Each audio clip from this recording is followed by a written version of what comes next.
Mukunda jewellers మొట్టమొదటి factory outlet ఇప్పుడు కూకట్పల్లి, కొత్తపేట్, సోమాజిగూడ మరియు ఖమ్మంలో.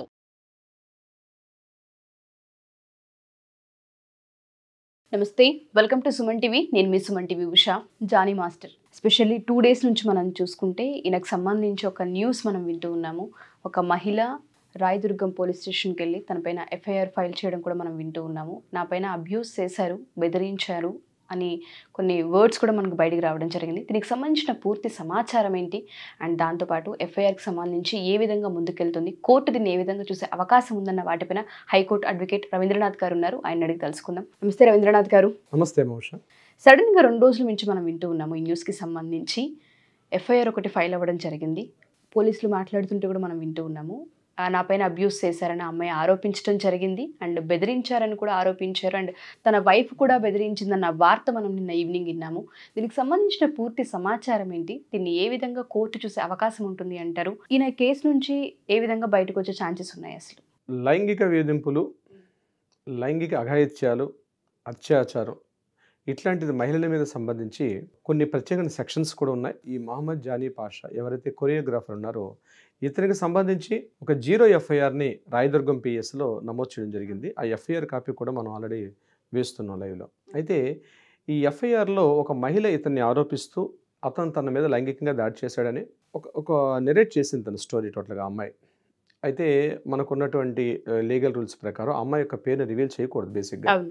సో అందుకని ఆ అమ్మాయి పూర్తిగా ఇతన్ని 30/6/2020 యాజ్ పర్ ఎఫ్ఐఆర్ ప్రకారం చెప్తున్నాను, 30/6/2024 నాడు నా మీద అఘాయిత్యం జరిగిందని తను డేట్తో సహా మెన్షన్ చేస్తూ 15/9/2024 నాడు డేట్ మధ్యాహ్నం 2 గంటలకి ఆమె ఒక ఎఫ్ఐఆర్ నమోదు చేయడం జరిగింది. కొంత ప్రాసెస్ ఉంటుంది. బిఫోర్ ఎఫ్ఐఆర్ అన్నది ఈజీగా నమోదు చేయడం జరగదు. ఎఫ్ఐఆర్ ముందు కొంత ప్రాసెస్ అయితే ఉంటుంది. ఆ ప్రాసెస్లో భాగంగా నిన్న బహుశా ఎఫ్ఐఆర్ చేసి ఉండొచ్చు. ఇది యాక్చువల్గా ఏంటంటే ఈ ప్రాసెస్ ఎఫ్ఐఆర్ చేసే ముందు ఎలా ఉంటుందంటే ఏ మహిళను వచ్చి డైరెక్ట్గా నా మీద పలానా వ్యక్తి అలిగేషన్స్, అబ్లిగేషన్స్, సెక్సువల్ హెరాస్మెంట్స్ ఉన్నాయంటే ఇమీడియట్గా తీసుకోరు. పోలీసులు కూడా కొంత బేసిక్ నాలెడ్జ్ ఇస్తేనే దాన్ని ఇంకా ఇంటరాగేషన్ పరిధిలో తీసుకెళ్తారు వాళ్ళు. సో కొంత బేసిక్ నాలెడ్జ్ తీసుకున్నారు దానికి. లేకుండా అయితే డైరెక్ట్గా ఎఫ్ఐఆర్ చేసే విధానం అయితే ఉండదు.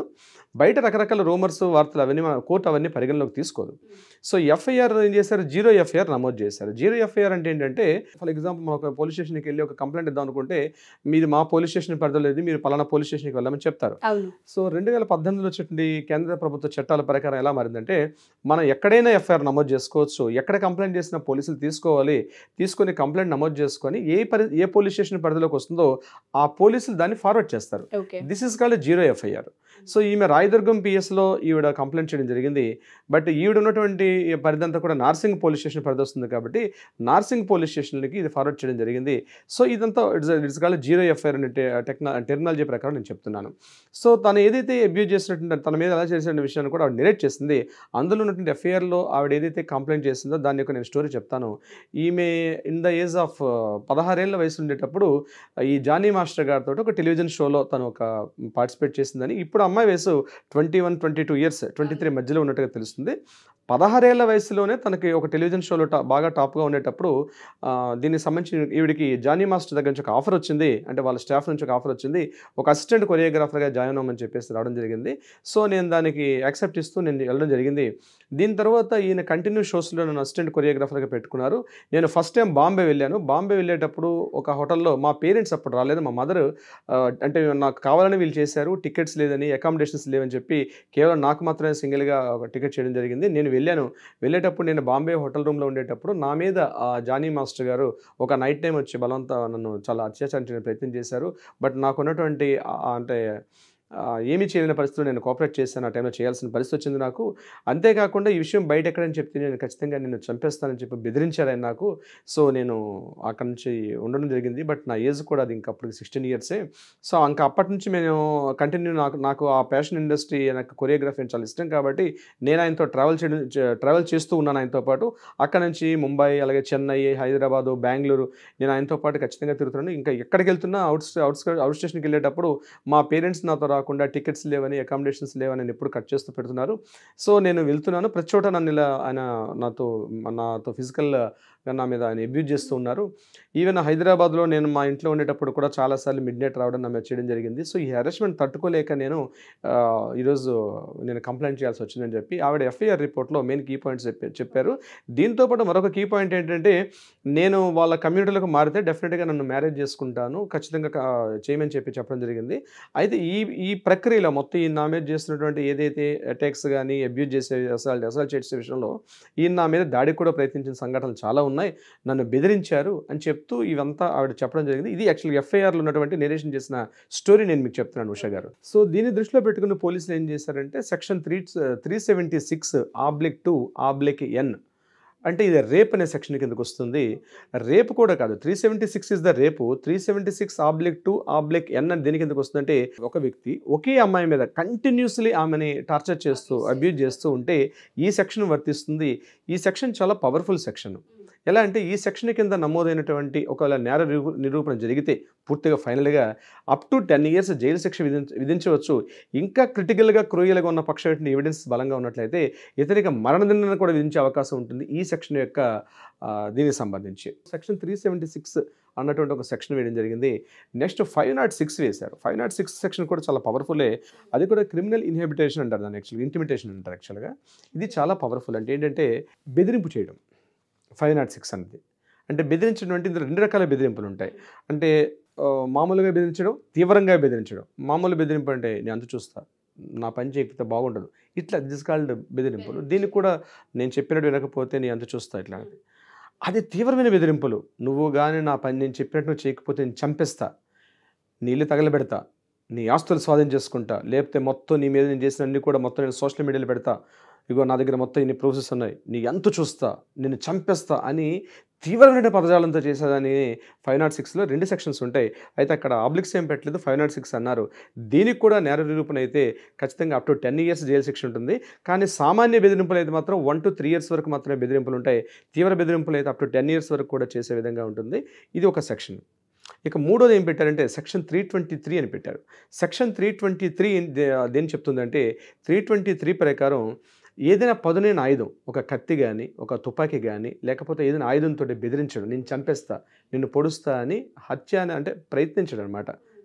జరగలేదు బట్ చేసే ప్రయత్నం చేయడం. అలాగే ఒక రెడ్ కలర్ ఎనీ ఆ యాసిడ్స్ అంటే చూసారండి, యాసిడ్ వేయడాలు, నేను యాసిడ్ ఏవో వేసేస్తాను, ముఖం మీద వేసేస్తా అంటూ బెదిరించడం, ఇట్లాంటి వాటికి సంబంధించి ఆయుధానికి సంబంధించి బెదిరింపు చేసే ప్రయత్నాలు సెక్షన్ 323 కిందకు వస్తుంది. ఇది కూడా ఒక ప్రమాదమైనటువంటి సెక్షనే. ఇది కూడా కాగ్నిజబుల్ అఫెన్సెస్. ఈ కాగ్నిజబుల్ అఫెన్సెస్కి ఇప్పుడు నేను చెప్పే ఈ 3 సెక్షన్స్ మీద ఇతనికి ఎఫ్ఐఆర్ నమోదు చేశారు. అయితే నమోదు చేస్తారు, అది ప్రూవ్ చేయడం అంతా కోర్టుకు సంబంధించిన విషయం కాబట్టి. అయితే ఒకవేళ దీనికి సంబంధించి ఇప్పుడు నేను చెప్పినట్టు ఈ సెక్షన్స్ సంబంధించి ఇతన్ని రిమాండ్లోకి తీసుకుంటారు. ఫస్ట్ పోలీసులు ఏం చేస్తారంటే, ఆల్రెడీ నాకు తెలిసి ఇది మ్యాజిస్ట్రేట్ లేకుండా అరెస్ట్ చేసే అవకాశం ఉండదు. ఈ నార్సింగి పోలీస్ స్టేషన్ ఏదైతే ఉందో ఇది రాజేంద్రనగర్ పిఎస్ కింద పరిధిలోకి వస్తుంది కాబట్టి రాజేంద్రనగర్ కోర్టులో కదా సార్, రాజేంద్రనగర్ కోర్టు కిందకు వస్తుంది. రాజేంద్రనగర్ కోర్టులో ఈ విషయం చెప్పిన తర్వాత అక్కడ మ్యాజిస్ట్రేట్ పర్మిషన్ తీసుకొని అరెస్ట్ చేసే అవకాశం ఉంటుంది. సో అరెస్ట్ చేసిన తర్వాత ఈయన ఇమీడియట్గా కోర్టులో రిమాండ్కి పంపిస్తారు. కోర్టులో జడ్జి గారి ముందు అంటే ఇంట్రాగేషన్ చేస్తారు. ఇది 2 రకాలుగా ఉంటుంది. పోలీస్ కస్టడీలో తీసుకొని ఇంట్రాగేషన్ స్టార్ట్ చేస్తారు పోలీసులు. అంటే పలానా అమ్మాయి మీ మీద వచ్చి కంప్లైంట్ ఇచ్చింది, is it right are wrong అన్నది వాళ్ళు ఇన్వెస్టిగేషన్ స్టార్ట్ చేస్తారు. ఇది 14 days రిమాండ్ ఉంటుంది. అయితే ఇక్కడ బెయిల్ వస్తుందా రాదా అన్న విషయమే జరుగుతుంది. సో ఇక్కడ 2 రకాలుగా ఉంటాయండి ఉష గారు. ఎలా అంటే ఇష్యూ అరెస్ట్ వారెంట్కి బిఫోరే ఒక బెయిల్ అప్లై చేసుకోవచ్చు. దాన్ని యాంటిసిపేటరీ బెయిల్ అంటారు దాన్ని. అంటే ఇతను అబ్స్కాండ్లో ఉంటాడు, అబ్స్కాండ్లో ఉండి దాన్ని డిస్ట్రిక్ట్ మ్యాజిస్ట్రేట్ అండర్లో ఈ విషయం చెప్పి చేయొచ్చు. ఇది యాంటిసిపేటరీ బెయిల్. బట్ అది వస్తుందని మనం చెప్పలేం. ఇది మేబీ మే నాట్ బి, రావచ్చు రాకపోవచ్చు యాంటిసిపేటరీ బెయిల్. ఒకవేళ డిస్ట్రిక్ట్ కోర్టు కూడా లేకపోతే హైకోర్టుకి అప్పీల్ చేస్తారు బెయిల్కి. In the meanwhile of అరెస్ట్లోనే ఉన్నటప్పుడు ఏం చేస్తారు. లేదు ఒకవేళ ఈయన అరెస్ట్ చేసిన తర్వాత ఒక బెయిల్ రాలేదనుకోండి, ఈయన 14 days రిమాండ్కి పంపిస్తారు. 14 days రిమాండ్లో ఉన్నప్పుడు కూడా ఈయనకి మళ్ళీ బెయిల్ అప్లై చేస్తారు. ఇప్పుడు ఎవరన్నా అలాంటి అడ్వకేట్స్ ఉన్నామంటే డెఫినెట్గా మేము బెయిల్ అప్లై చేస్తాం. బెయిల్ ఫస్ట్ టైం రావచ్చు. అయితే ఇది కాగ్నిజబుల్ అఫెన్స్ కాబట్టి ఫస్ట్ టైం అటెంప్ట్లో బెయిల్ రాకపోవచ్చు. బెయిల్ రాకపోయినప్పుడు కూడా రిపీటెడ్గా బెయిల్ వేస్తుంటాం, మళ్ళీ క్యాన్సిల్ అవుతుంది, బెయిల్ వేస్తాం. ఇది ఈజ్ ఏ లీగల్ ప్రాసెస్ అది. సో 14 days అయిన తర్వాత కూడా మళ్ళీ ఈలోగా పోలీసులు ఏం చేస్తారంటే, ఇప్పుడు ఈ జరిగిన సంఘటన సంబంధించి మొత్తం కూడా టోటల్ స్టోరీని is true right are wrong అని మొత్తం కలెక్ట్ చేస్తారు. కలెక్ట్ చేసినప్పుడు ఇదంతా కూడా ఛార్జ్ షీట్ ఫైల్ చేస్తారు. ఆ ఛార్జ్ షీట్కి మ్యాక్సిమం టైం 60 డేస్ నుంచి 90 డేస్ వరకు టైం ఉంటుంది. ఈ 60 డేస్ లోపల ఈయనకి బెయిల్ ఇవ్వాలా ఇవ్వకూడదని కోర్టు నిర్ణయిస్తుంది దీనికి సంబంధించి. బట్ నాకున్నటువంటి నాలెడ్జ్ ప్రకారం అయితే అప్ టు 30 డేస్ వరకు నీకు బెయిల్ వచ్చే అవకాశం లేదు. ఈ 30 డేస్ అయితే డెఫినెట్గా ఈ సెక్షన్స్ ప్రకారం అయితే అరెస్ట్ చేస్తే మాత్రం పెరుగులు ఉండే అవకాశం అయితే డెఫినెట్గా ఉంటుంది లీగల్ ప్రకారంగా. సో వన్స్ కోర్టులో ఇవన్నీ ట్రయల్స్ అంతా ఎప్పుడు స్టార్ట్ అవుతాయి అంటే ఈ ఛార్జ్ షీట్ ఫైల్ చేసిన స్టార్ట్ అవుతుంది. ఛార్జ్ షీట్ ఫైల్ చేస్తే మాత్రం డెఫినెట్గా క్యాండిడేట్కి ఎవరైతే ఉంటారో ఆ నిందితుడని ఎవరైతే భావిస్తున్నారో అక్యూజ్డ్కి డెఫినెట్గా బెయిల్ ఇవ్వాల్సిన అవసరం ఉంది, ఇస్తారు. సో పోలీసులు ఇక్కడ ఏం చేస్తారంటే ఛార్జ్ షీట్ ఇవ్వకుండా కొంత టైం తీసుకుంటారు. అంటే టోటల్ ఇన్వెస్టిగేషన్ మొత్తం ఇంట్రాగేషన్స్ అన్నీ చేసి టోటల్ ఫైలింగ్ సబ్మిషన్ చేయాలి. ఇప్పుడు ఏదైతే ఈ సెక్షన్స్ ప్రకారం చేశారో, ఒకవేళ ఇక్కడ ఒక విషయం మీకు తెలియపరచాలి లీగల్ పాయింట్ ఆఫ్ వ్యూ.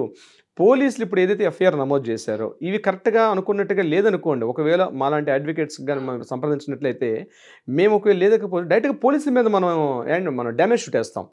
అది పోలీసులకు కూడా అసలు ప్రమాదం. అది అందుకనే ఏదో వచ్చారు ఎవరో ఒక అమ్మాయి వచ్చి చెప్పేసింది నా మీద పలానా చేసినట్టు ఇమీడియట్గా చేయండి, అంత ఈజీగా ఎఫ్ఐఆర్ చేయాలి. ఎఫ్ఐఆర్ చేశారంటే వాళ్ళకి దగ్గర కొంత సపోర్టింగ్ డాక్యుమెంట్ ఉంటేనే చేస్తారు, లేకుండా ఒక పిలుస్తారో మాట్లాడతారో మందలిసి పంపించేస్తారు పోలీస్ స్టేషన్లో.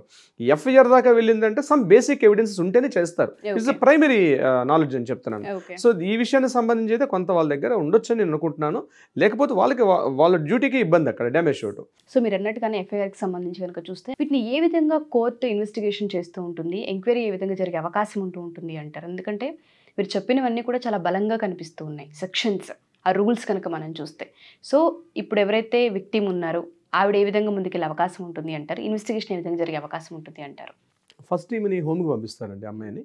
ఆమె చెప్పినటువంటి లైంగిక ఆరోపణలు అన్నీ ఉన్నాయా లేదని చెప్పి ఆమెను వైద్య పరీక్షలు చేస్తారు. వైద్య పరీక్షలు చేస్తారు. తర్వాత ఆవిడ ఇచ్చినటువంటి ఎవిడెన్సెస్ ఏవైతే ఉన్నాయో, ఎందుకంటే ఇంకొకటి కీ పాయింట్ మనం మర్చిపోయాం ఉష గారు. ఆ అమ్మాయి in the age of 16 years ఆమె జరిగిందని చెప్పింది ఆమె 16 ఏళ్ళ నుంచి. సో ఇది యాక్చువల్గా పోక్సో చట్టం కూడా ఇక్కడ అప్లై అవుతుంది నెంబర్ 1, ఎందుకంటే 16 ఏళ్ళు అంటే మైనర్ బాలిక అప్పటికి. సో మైనర్ బాలిక కాబట్టి మరి పోక్సో చట్టం నాకు ఆ ఎఫ్ఐఆర్ వచ్చిందా లేదా నాకు తెలియదు. బట్ ఇప్పుడు ఇన్వెస్టిగేషన్లో వాళ్ళు అది అంటే ఎనీ టైం వాళ్ళు పెంచుకోవచ్చు, అంటే ఎవిడెన్స్ బాగా వస్తుంటే కొత్త సెక్షన్స్ కూడా ఇంపోజ్ చేసే అవకాశం ఉంటుంది పోలీసులకి. మరి దీనికి సంబంధించి పోక్సో చట్టం అప్లై అవుతుందా లేదు తర్వాత లేటర్ విల్ డిసైడ్. అయితే పోలీసులు ఆమెని హోమ్కి పంపిస్తారు. హోమ్లో పూర్తిగా ఇంట్రాగేషన్స్ చేస్తారు, ఆమె పూర్తిగా ఎవిడెన్స్ తీసుకుంటారు. ఆమె దగ్గర ఎన్ని రకాల ఎవిడెన్స్ ఉంటే అన్నీ కూడా ప్రొవైడ్ చేయడం జరుగుతుంది. దీనికి సంబంధించి మెడికల్ టెస్టులు చేస్తారు.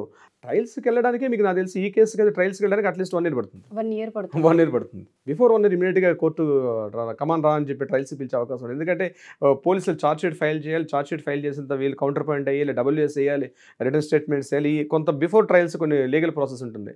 ఇవంతా అయినాక అప్పుడు పిలుస్తారు వాళ్ళు.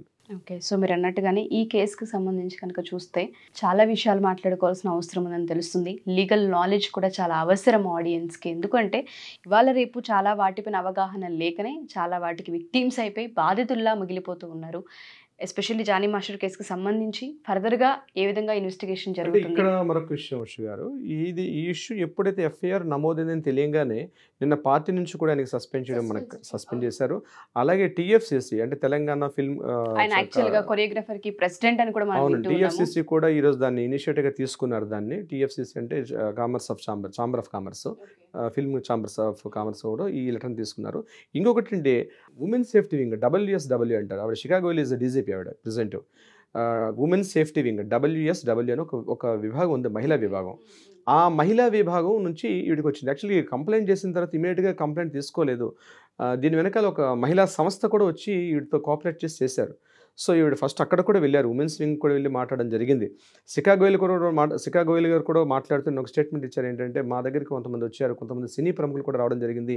దీని వెంబడి మీరు చేయాలంటే ముందు దీనికన్నా బిఫోర్ మీరు మాకు పిఎస్కి వచ్చే ముందు అంటే పోలీస్ స్టేషన్ లా అండ్ ఆర్డర్కి వచ్చే బిఫోరే మీరు దీన్ని పోష్ యాక్ట్ ఉంది, మీకు prevention of sexual harassment act 2017 ఉంది కదా, అంటే మీరు ఎందుకు చేసుకోలేదు ఐసీసీ అంటే ఒక ఇంటర్నల్ కోర్ కమిటీ ఉంటుంది వాళ్ళకి, అక్కడ మీరు కంప్లైంట్ చేయాలి కదా మీరు అని మేము కూడా చెప్పడం జరిగింది. దానికి ఇమీడియట్గా వాళ్ళు ఇనిషియేట్ తీసుకున్నారని చెప్పడం జరిగింది.